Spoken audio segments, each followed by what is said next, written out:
What is up, guys? Today we're going to be checking out the top 5 best AMOLED or OLED displays in that $200 price range. So these are phones that I have all tested, so I'll put the links down below, but let's go ahead and get started. So for $200 flat, my personal favorite on this list is still the Bold M1, 100% because it's got the full screen, no notch, no punch hole display. It uses the pop-up camera tech, and it is just a beautiful display. And like I said, 200 bucks. This phone actually has pretty good specs. It's actually got a glass and metal design, so a full premium design. It has this raven black color that looks really good. Kind of color shifts when it hits the light. And the display, it's an AMOLED 6.4 inch display, 1080p, 403 for the PPI. If you never had a full screen display, it does make everything just look super immersive. So if you're watching videos, you're playing video games, it does give you that really immersive experience, and it just looks awesome. It's very color accurate, and also has deep blacks. You can use a black wallpaper to save battery life. It is just a really nice display. Pretty thin bezels on here as well. I just really love the display on this phone. So you do have a planned upgrade to Android 10. I haven't got mine yet, and that's the sort of thing with this Blue company, is that they're super slow with pushing out updates. But you do have the Helio P70 processor and Mali G72 GPU. Overall, I found this to be like a medium tier gaming phone, so you can play games, most games on like high to medium settings. You won't be able to max stuff out, of course, but speed wise, the phone is pretty fast. You do have micro SD support and a really nice 128 gigs of internal storage and 4 gigs of RAM on here. So to get 128 gigs for 200 bucks is really nice. You also have on here the 3.5mm jack. A single firing speaker sounds decent. It's not anything amazing, but the one thing with this phone is that it does not have NFC. So if you're somebody that depends on mobile payments, you will not have that feature on here. And the cameras on here for 200 bucks, they're fine. It's not gonna blow you away, but they are fine. You have a dual camera setup, 16 megapixel standard, 5 megapixel depth. My only issue here is no ultra wide, which I think would be really useful for this phone. You do have 1080p video and a pop-up selfie camera at 13 megapixels. As you can see from the photos are fine. It's not anything too crazy. If you take it out of light, you kind of get soft images, but in good lighting you'll get a pretty decent shot with this phone. One of the cool things with this phone is you actually have an under display fingerprint sensor at this price point, which I think is really good. So it works fine. It's not a huge issue. Unfortunately, you can't use face unlock with this phone, but that does work fine. And you have pretty good battery life at 3,500 milliamp battery. You get around 7 hours of screen on time, which is enough for most people for a full day. You also get 18-watt fast charging, and the kicker with this phone is it actually comes with wireless charging as well, which is really awesome. Next is the LG V40. You can easily find this phone for 200 bucks, if not, under 200 bucks. So this is an excellent phone here. I have a ton of videos on it, but it's got the premium design on here. It's aluminum frame, glass back. It actually has IP68 dust and water resistance. It's very spec heavy, so if you want something like, kind of like a flagship, then this is definitely it. It does have a 6.4 inch OLED display. It's a 1440p display, so it's the highest resolution on this list. And it's got 537 for the PPI, and it's a beautiful display. You have the little notch up top, but color wise and just sharpness, looking at the icons and everything, this is an awesome display. Watching videos that are compatible with 1440p are awesome on this phone. It's just a super sharp display. So if you want I would say the overall best quality display, I think it would be the V40. So you do have Android 10 on the V40, but I still haven't got mine on my Sprint version. Probably never gonna get it. You do have the Snapdragon 845 and Adreno 630 on here. So this is definitely still a very capable gaming phone. You can play Call of Duty, Fortnite, PUBG at pretty high settings on this phone. I had no lag issues at all, so that is really awesome. You also have micro SD support, 64 gigs of internal storage and 6 gigs of RAM on that base model. You do have on here a 3.5mm jack. It is a quad DAC, which is really awesome, so you can get high quality audio out of this phone, along with a really nice sounding boombox speaker on here as well. The phone is compatible with NFC for your mobile payments, and the camera setup on this phone Actually, it's really good. Now, I sort of toggle between Gcam and the standard depending on what type of photo I'm looking for. But it's a triple camera setup, 12 megapixel standard, 12 megapixel telephoto, 16 megapixel ultra wide 4K video. You have a dual camera setup, so if you want to take like group selfies, you have that wide camera as well. And as you can see from the photos here, you get pretty good detailed photos still, pretty good color signs on here, pretty natural looking colors. So I had really no issues. I thought video was pretty solid on the V40 as well.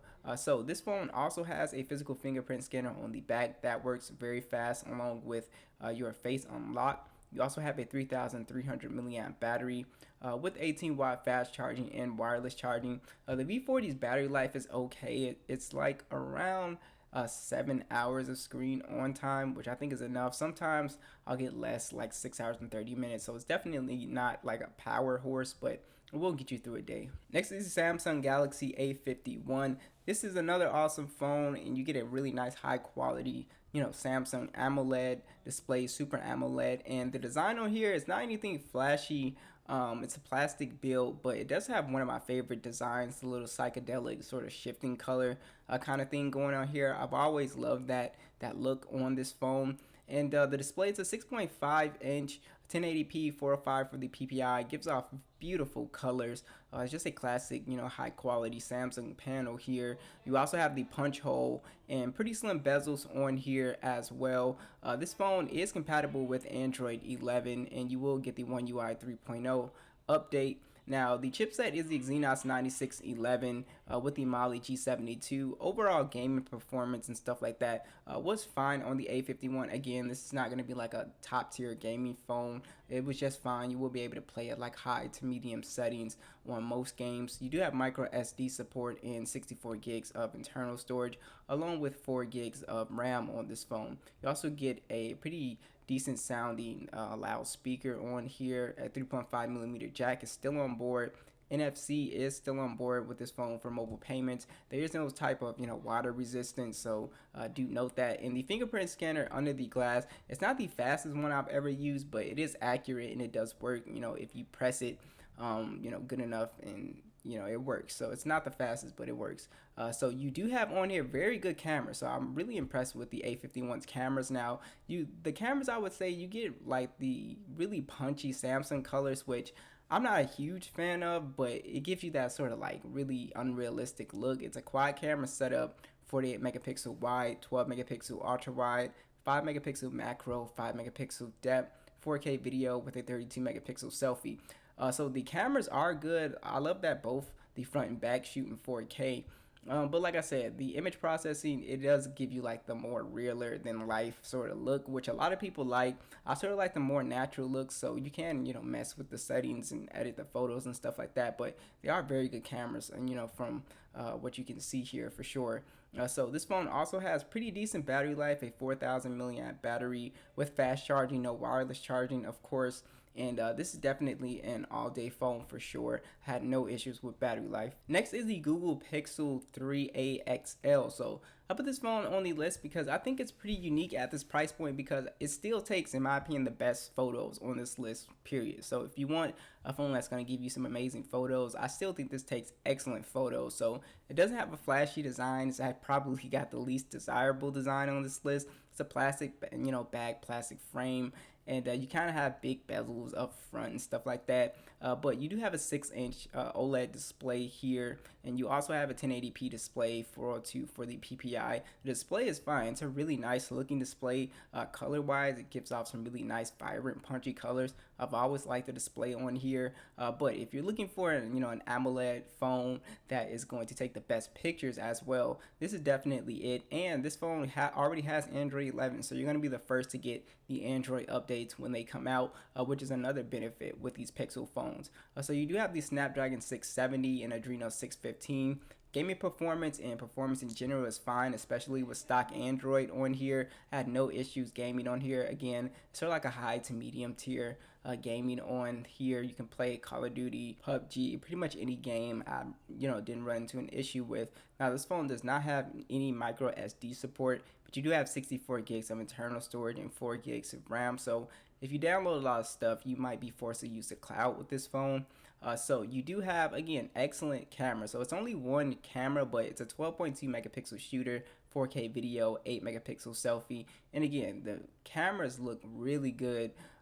It just gives off some really nice detail. Color accuracy is really good on here. Depth of field. The just shots just come out really great. I kind of wish you had an ultra wide, but honestly, you're just getting some really high quality photos on here, so I can't really complain. And this phone is the only phone on this list with stereo speakers. It has very loud and really good sounding stereo speakers as well. So you do have NFC on board. The fingerprint scanner is on the back. That works really fast as well. And you have pretty decent battery life. I wouldn't say amazing at 3,700 milliamps. And there's no wireless charging, of course, but battery life is definitely fine on here. You can easily get through a day with this one as well. Last on your list is the LG V35. This is still an excellent phone. So you do have the same premium design. It's a lot like the V40, just with some minor differences. But you do have a glass and metal design, IP68 dust and water resistant, a 6-inch POLED display, so it is again kind of compact. It's a 1440p display, 538 for the PPI. Beautiful display in terms of color and just sharpness and everything. It's a really nice display, and you do not have any type of notch on the V35, which some people might like. So unfortunately, this phone did not get the Android 10 update, so it's stuck on Android 9, but it is still a very fast phone with the Snapdragon 845 and Adreno 630. Now again, like the V40, this is still a very capable gaming phone, can pretty much play any game on high settings, no problem. You also have 6 gigs of RAM and 64 gigs of internal storage, along with micro SD support. So this phone does have a headphone jack, again with the quad DAC, a pretty good sounding speaker. NFC is on board, as well as the physical fingerprint scanner on the back. Everything works fine on this phone, and you actually have very good cameras. I actually really like the V35's cameras. The V35 does kind of do what Samsung does, and kind of oversaturates photos, but as you can see from the photos, it is very good photos. So it's a 16 megapixel standard, 16 megapixel ultra wide, 4K video, 8 megapixel selfie camera, and it takes really good photos. I had no issues. Detail, depth of field, the ultra wide took really great photos. It's just a really nice camera. It is compatible with Gcam as well, and battery life is actually very good. Even though the battery would seem small, you have a 3,300 milliamp battery with wireless charging as well. Battery life, I usually can get around 8 hours to 7 hours and 30 minutes of screen on time, depending on how you use it. So just an awesome phone. So what do you guys think? Be sure to let me know. I'll catch you guys in the next one.